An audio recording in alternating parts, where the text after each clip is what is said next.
Boosie got the Harry Fry. Glamps in the majors. Your life turned to flipping pages. All the real talent behind them cages. We're back, Overtime Live Sports Bet Radio, brought to you by TeamSpacePoker.com and GilbertYoungArt.com. Thank you guys for tuning in. We're going to get into our Week 3 lineup. But first, we got to reflect on our Week 2 matchups. We missed 8 games, which is a little bit unacceptable. It's over 50% of the games lost. But there were some big spreads and some small spreads. Really tough to choose between. So we're going to start off with our Week 2 losses. Then we're going to jump into the Week 3 lineup. So the first loss from Week 2 was the Cleveland game against the Jets. We had Cleveland Browns money line. They come out and lose to the Jets. Jets have a much higher passing offense, and Cleveland running game wasn't enough to get it done. Obviously, Nick Chubb had another big game. Jacoby Brissett looked good. Didn't throw any interceptions, but it just wasn't enough to get it done. So they're going to go down 30-31. Easy money line game. Coin flip, if you ask me. The next game on the schedule was a Panthers game going to New York. They were getting 3.5 points, lost by 3 points. They beat up Baker Mayfield. They had 4 hits on him. The Carolina Panthers had 3 fumbles. 2 of them were for losses, so they made the Giants defense look really good. A lot of pressure on the quarterback. Giants defense might be better than people were thinking it is. So Carolina lost that game by half a point. We were getting 3.5. The Indianapolis-Jacksonville game was the biggest upset of the week. Obviously, Matt Ryan is still Matt Ryan. Came out through 3 interceptions, put up 0 points against one of the worst teams in the league. So 0-24 was the final score on that. Lost that. Cost me fantasy. Cost me a couple tickets. After that, it's our first big spread game. It's going to be the Atlanta Falcons. They were getting 10 points against the St. Louis Rams, or Las Vegas Rams, or whatever they are. LA Rams now. Final score was 27-31. Kyler Murray had to, not Kyler Murray, but Matt Stafford had to do it all. Get the ball to his receivers, and Atlanta was incapable of covering that 10-point spread. They made a nice run deep at the end of the game to cover it, and it is what it is. 4-point win. It's not a 10-point win. Obviously, Rams are not too much better than the Falcons. The Falcons are terrible. Next game that we missed was Seahawks going into the 49ers. Seahawks obviously dealing with some issues, and then the 49ers quarterback, Trey Lance, gets hurt. Garoppolo comes in, saves the day. He had a rushing touchdown, passing touchdown.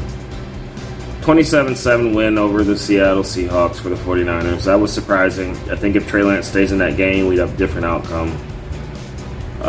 Denver against Houston is the next game. Russell Wilson's obviously struggling. His wide receiver core is not looking that great. He's probably still trying to get acclimated to the climate up there. But to go into Houston, barely beat them. They were giving up 10. They won 16-9. So we missed that one. And the next game after that was the Oakland Raiders game. Oakland's obviously capable of putting up some points. Looks like they got a lot of talent in different places. But they went to a tough Arizona team, and Kyler Murray did have to get it all done there. So they went into overtime for the final at 29-23. Oakland had a chance to put it away multiple times and couldn't do it. And we missed that game. And the last game that we missed in Week 2 was the Bears getting 10 points against Green Bay. We fell for the old Aaron Rodgers trick. You lose the first game, everybody sleeps on you, and then you go to the playoffs and lose some more. So Bears blew out that 10-point spread. They finished 27-10. So Green Bay really got the best of them. So that was last week. 8 games down. We're going to have to do better than that this week. So we're going to jump into this week's schedule. First game on the schedule is going to be the Ravens against the Patriots. But Thursday night game, ultimately first, the Steelers against the Browns. The Browns are coming in with a high-powered running offense, great quarterback performance. Brissett's protecting the ball well. Pittsburgh obviously struggling. Quarterback position is one of their toughest spots right now. They still have the wide receiver core and the running backs. So they're going to have to figure out what to do with this quarterback spot in order to get some W's. I got Cleveland Browns Thursday night. We're going to money line it. They're coming in at -4.5 at home.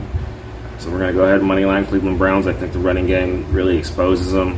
Brissett has a decent game. Amari Cooper gets involved, and I think Cleveland Browns get this win. So the first game on the Sunday schedule is Ravens going to the Patriots. Ravens coming off of that big loss to Miami, which no one can fault them for. They still put up some points, but the Patriots at home, getting 3.5 is a good pick. I think the Patriots are looking to improve more than any other team. I think the Ravens have a lot to prove. I think Lamar Jackson fighting for that contract still. So we're going to take the Patriots at home +3. I think that the Ravens should actually be bigger favorites in this game, although they lost last week. So I'm going to take the Patriots +3 in this game at home. I think Jacoby Myers has a big game. Mac Jones controls the ball safely, and they get this done. Second game on the schedule is the biggest game in the week. The Buffalo Bills are going to Miami. This is a statement game, man. They got everything on this game. If Miami can get this game done, then they're catapulting themselves into the elite class, especially in the AFC. But obviously the Buffalo Bills are one of the best defenses, clearly the MVP favorite at quarterback, and one of the best wide receivers in the league, no questions asked. So the Bills coming in -5.5. I think the Bills get that covered. I think the Bills, this is actually might be a blowout game. Nobody sees it coming because everybody's been so excited about Miami's passing offense. So I'm going to take the Bills -5.5. The next game after that is the Bengals going to the Jets. Burrow clearly struggling. The offensive line not protecting him at all. His weapons are not getting any action because he's not having the time to pass it to him. Mixon having a subpar average year. But the Jets, on the other hand, with Flacco back there, they're going to be experiencing inconsistencies. I think Garrett Wilson's going to have a great season. And I think they have the talent to beat a lot of teams. So the Jets at home +5. The way the Bengals have been playing, if they can put some pressure on the quarterback, I think the Jets get this done. 5 points is more than enough, so we're going to take the Jets +5. Next game is going to be Lions against Minnesota. Monday night, Minnesota showed us a lot of their character. Kirk Cousins trying to force the ball into Justin Jefferson. Dalvin Cook was stagnant, and they got blown out by Philly. So in this game, the Lions are coming in. Great passing game. If Jared Goff can just protect the ball, I think that the Lions have a good chance to cover this. But with the 6 points they're getting on the road, I'm going to go ahead and take the Lions +6. I expect their wide receiver core, which is a little bit above average, and plus that running back game to really pound them, get the job done. Man, I think Minnesota exposed a lot of their weaknesses in that Monday night game, so they're obviously very beatable, and they obviously have a hard time scoring, whether or not they have one of the best wide receivers and running backs or not. So we're going to take Lions +6. Next game's going to be the Texans against the Bears. Texans managed to keep it close against Denver last week. Russell Wilson had some trouble with that defense. We're going to the Bears. These are two really bad teams. Bears obviously got exposed. They're coming into this game giving up 3. I honestly think that the Texans have the advantage in this game, positional matchup wise, but Bears being at home is all that matters. I think that the Bears show up and take care of that. I'm going to have to money line them, though. I can't give up 3 points at home. I know the Texans are historically bad. I don't know. Mills is pretty good sometimes, so it really makes me want to flip. It's a tough flip. That's a really bad game to pick, so I'm going to take the Bears money line on that. Next game is going to be the Chiefs-Colts. Clearly the Chiefs are obviously going to cover it. Indianapolis really did not perform against Jacksonville. They put up a goose egg. Matt Ryan throwing 3 interceptions. Jacksonville was able to hold Jonathan Taylor in check. So I don't know how strong Indianapolis really is, but obviously the Chiefs are one of the best offensive teams in the league. I don't think Jacksonville has the ability to keep up with them, whether they score first or last. And so we're going to take the Chiefs -6.5, possible blowout game. Next game is going to be Raiders going into Tennessee. Las Vegas has been looking good, even though they've been losing, man. They've been struggling. Derek Carr's been doing everything he can. Josh Jacobs could step it up a little bit. Devontae Adams has been active.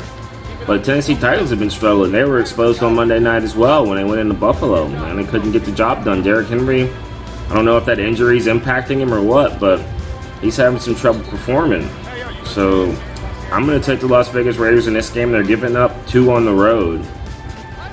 So we're going to money line that. Take Las Vegas Raiders money line in Tennessee for that game. The next game is the Saints against the Panthers.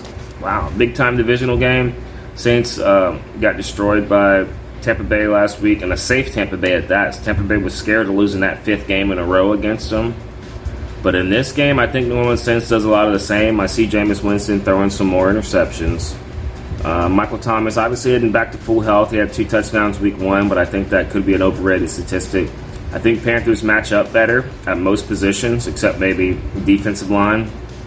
And I expect Mayfield to be feeling this chip on his shoulder that's just weighing him down, man. They should be winning games. They haven't been playing anybody.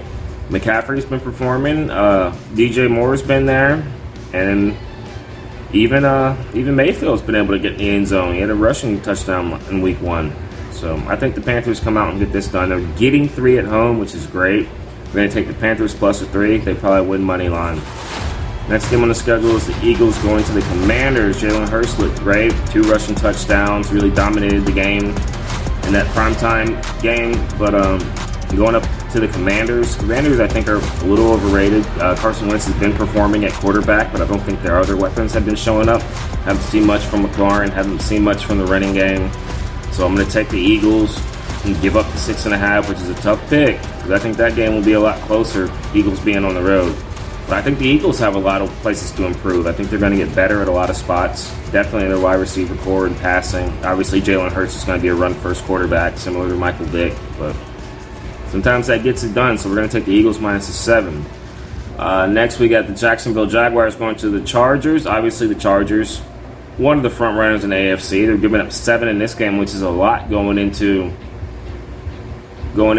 facing a Jacksonville team that demolished the Indianapolis Colts, who I thought were competitors. So I'm actually going to switch my pick game time right now. With that 7 points, it's just a little bit too much. I'm going to take Jacksonville plus 7. I think they managed to keep it close. I think the Chargers come out and play it tight and safe after that loss to the Chiefs. I think they're more concerned about getting the win this week than they are overperforming. Austin Eckler has been underperforming. And I think Mike Williams has a big day. But Jacksonville obviously has some talent on defense, man. A goose egg against the Colts when they have the best running back in the league. That's saying something. So I'm going to take Jacksonville Jaguars plus a 7. Next we have the Atlanta Falcons going to Seattle. Seattle struggled in that last game after they looked so great against Denver in that first game. We're going to take Seattle on the near side. money line. Gino looks and he's going to let it fly deep. Just because the Falcons are that bad. And DK comes down with it. Are you kidding They me? managed to give up any type of losses, any type of winning opportunities. They managed to throw it away. I think Seahawks actually outmatched them at a lot of positions.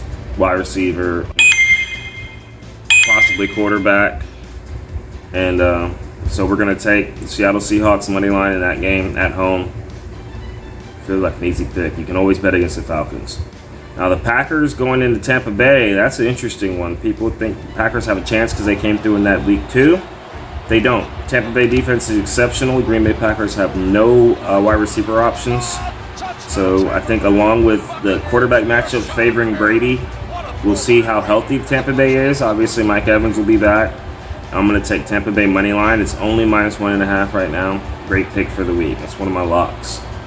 The Rams going to the Cardinals. Cardinals are struggling. They don't have a lot of weapons for Kyler Murray. He's really having to do it all himself. I expect the Rams to have a big bounce back game here after struggling the first 2 weeks, really.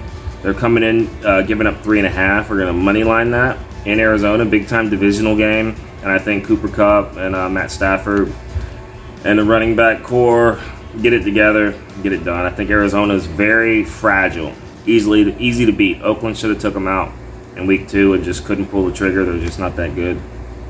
Last game on the Sunday night schedule is going to be the 49ers going to Denver. We're going to see Russell Wilson and Courtland Sutton. Obviously, Jerry Jeudy is dealing with some injuries, so I don't know if that helps them or hurts them. I think the running back game is the most important thing for Denver going into the 49ers, who have a lot to prove.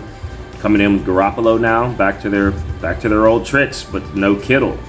So the 49ers are still a way below average team, even though they did get that win against Seattle, which really doesn't mean much. I see the Broncos taking this. This is another lock. Denver plus 1.5. So Denver's coming in at underdogs at home. That's a lock. And then we go to our Monday night game. The last game on this week's schedule is Cowboys going to the Giants. I love the Cowboys in this game. They're actually underdogs, getting 2. Going into New York, the Cowboys are healthy. They actually have an advantage at all positions, including quarterback, I think. I think Cooper Rush is a great quarterback. I think that since his wide receivers and his tight ends are all healthy, that he has a big game. This is a big divisional game, so it means a lot. And I don't see the Giants getting it done. I mean, Saquon can't throw the ball in, run it. So we're going to be taking the Dallas Cowboys on the road, getting 2 points against the New York Giants. I expect them to show up in a must-win game. I guess they're just trying to pass time until Dak possibly comes back. But that's another big game, the Monday night game. So thank you guys for tuning in. Make sure you like and subscribe. Join that Facebook group, Overtime Live Sports Bet Radio group. And check out our sponsors at TeamSpacePoker.com. And we will see you next week for week 4. We can reflect on our picks from this week. And may all your bets be live.